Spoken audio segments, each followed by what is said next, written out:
Well, hi, and welcome to another LRCC Soundbite. I hope you had a great Easter last week. This week, I'm going to continue telling some of the stories written about Jesus in the Bible by a man called Luke. After everything I said last week about Jesus transforming and changing the world and our ability to have a relationship with God, this week I'm going to talk about that transformation in someone who would become one of Jesus' closest friends. So, picture the scene, if you will. Israel at the time was occupied by the Romans. The Jewish people were allowed to continue for the most part with their way of life and their religious practices, but they were required to pay taxes to the Romans. They do say there's only two certainties in life, don't they? Death and taxes. Anyway, the Romans, what they would do is recruit Jews to collect those taxes. You can probably imagine this wasn't a popular job. These tax collectors were seen as collaborators with the occupying army. They had protection that was given them by that army, and of course corruption was also rife. They would collect a bit extra, keep it for themselves.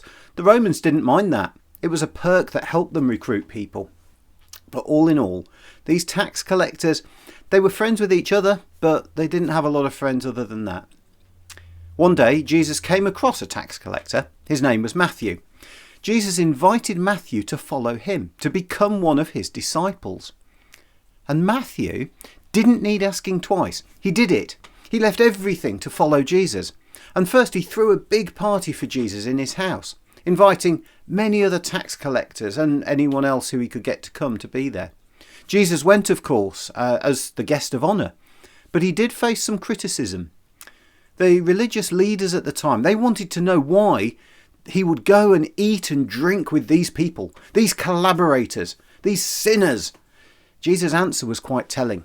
He said this: "Healthy people don't need a doctor, but sick people do.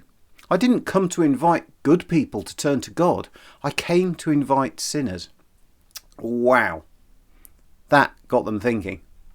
You know, Matthew himself, he would go on to be one of Jesus' 12 disciples. He would eventually write one of the Gospels in the Bible. You might know them: Matthew, Mark, Luke and John. This is that Matthew. You see, even then there was something transformational about meeting Jesus. It still continues today. You know, sometimes when we read things in the Bible or listen to someone telling a Bible story or look at some artwork or watch a video, so many ways. God isn't limited in how he reaches out to people. All we have to be is open to hear him.